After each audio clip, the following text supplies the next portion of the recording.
A breakthrough a day keeps the crisis at bay. Technology will, if we run out of resources, technology will invent new ones. And that's cargo cult thinking. Charles Birch, Professor of Biology, is an ecologist. His study of the relationship of organisms to their environment led him to study the ultimate environmental predator, man. His book, Confronting the Future, is a bird's-eye view of the possible immediate future of man, especially of prosperous, greedy Western man, who insists on living, breeding, expanding, consuming in defiance of the natural laws of ecology. Harry Butler is a West Australian naturalist. This week he became a television performer when this film, the first of a series called In the Wild, was shown on ABC television.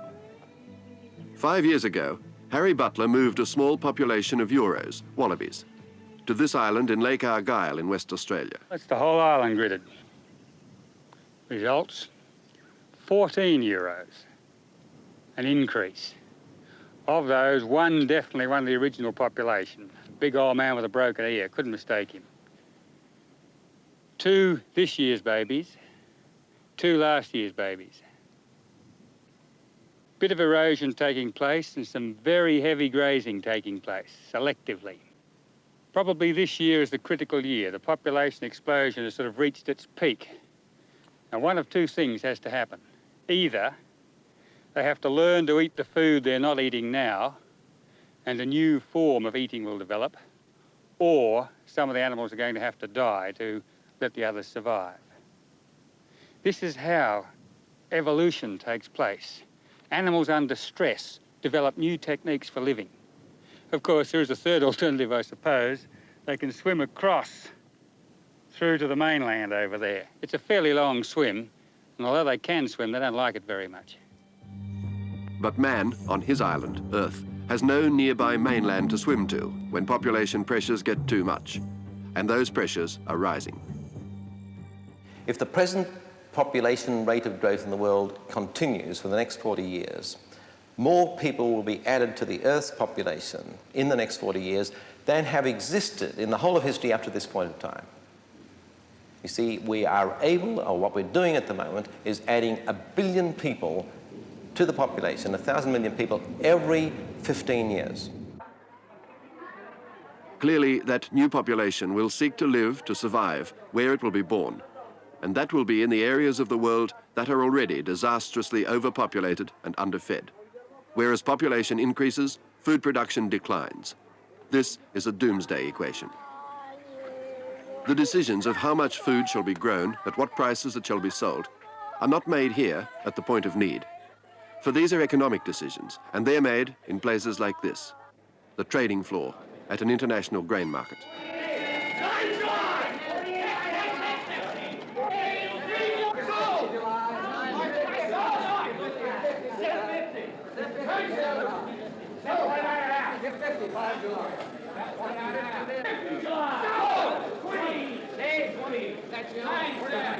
Food is produced when there's somebody rich enough to buy it. If the people can't buy it, are too poor to afford food, well then food isn't produced. If food production were to be doubled, the situation would be exactly the same in 35 years' time as it is today. In other words, the doubling would simply be taken up by the increase in population growth in that time. Professor Birch says in his book that among the inequalities that plague our world and threaten its future, few are as unforgivable as the protein drain. The food products in protein form produced in the poor world too often are sold and shipped to the prosperous world. An example, the anchovy fisheries of Peru. 6 million tons of fish a year, 10% of the world's entire fish production, is taken by the fishing fleets of the Peruvian coast. South America needs protein. Without it, people are weakened and die.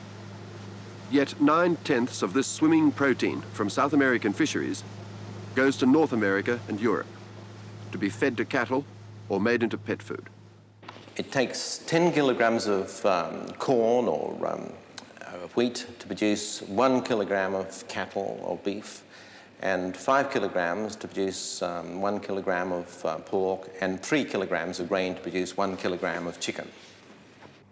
In Australia, the ratio is 5 units of energy consumed to produce 1 unit of food energy.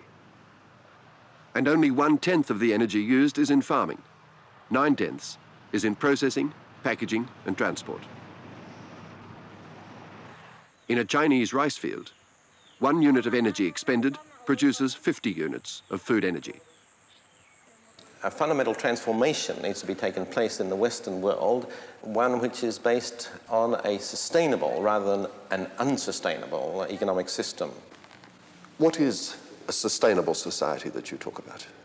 Well, the existing society on Earth, the global society of humanity, I would say, is unsustainable in this sense, that if population growth and consumption continues at present rates, the Earth won't be able to sustain it. That's the notion. It won't be able to sustain even existing quality of life, let alone any improvement in quality of life. Now, the notion of a sustainable society is that rates of growth would level off at a point in which the population of the Earth and the rate at which people in the Earth use resources and pollute is such as to sustain the total ecological system on which our productivity is based. It's just exactly the notion of a farm. I mean, a farmer puts a number of sheep on his farm that can be sustained indefinitely. It's called the carrying capacity. And good farming is maintaining that number of sheep. Okay, the world, the planet Earth, is exactly the same in principle.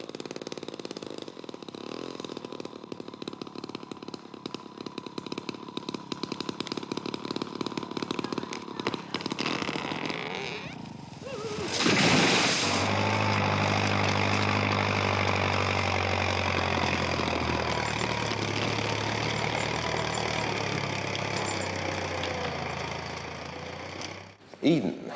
There's hardly any more glaring example in Australia today of a system which is a productive system which is destroying a beauty of landscape, the trees and plants, the birds and other animals for the sake of profit, and all with the blessing of the Forestry Commission in New South Wales.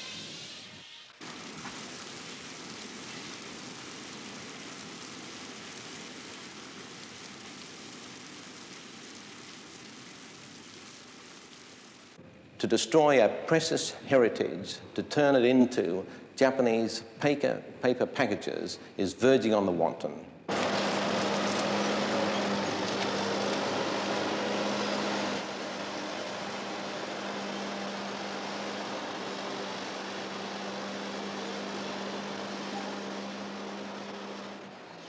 A way of life which has brought affluence in this century to 1/3 of humanity now threatens the demise of all. Too many people demanding too much destroy the earth and trying to get what they want.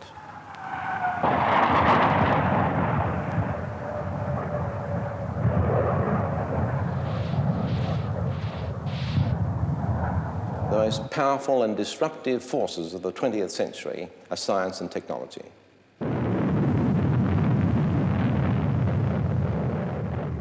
According to Charles Birch, half the scientists and technologists in the world today are employed in military industries whose aim is to develop better ways of killing people. Paradise was lost when science became a servant of industry.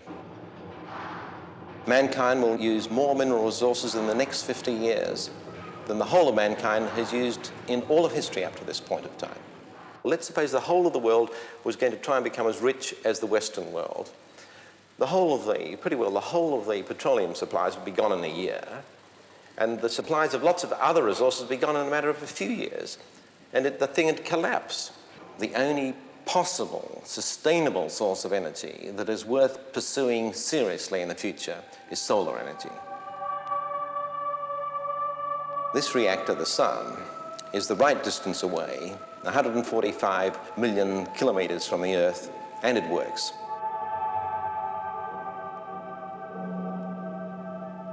Confronting the Future is not a cheerful book, but nor is it negative. The solutions, the theoretical solutions it offers, would need some drastic changes in the developed world. Instead of just having this production system which is geared for economic profit and so on, let's think in terms of human needs and how the quality of life could be improved and the life of the whole environment. Now, so I'm very hopeful that there are ways of reorienting our attitude to life, and I'm particularly hopeful that this reorientation can take place in the younger generation. Well, we can't continue much longer on the road we're travelling without total disaster for posterity. Professor Birch believes the present generation and the next must make the decision for change. After that, it could be too late. The life support systems have to be kept, their integrity has to be maintained all the time. At the Independent International School in Sydney, his book has been made the text for a study course. Students and parents have occasional weekend meetings to study the book, talk about it, and today to meet the author. More creative. I mean, people can feel themselves more involved if it's a small show or a small industry. His message to them, as to those who read his book, is a caution, a warning, an ecological red flag to slow down our headlong dash into a future which already may be overtaking us.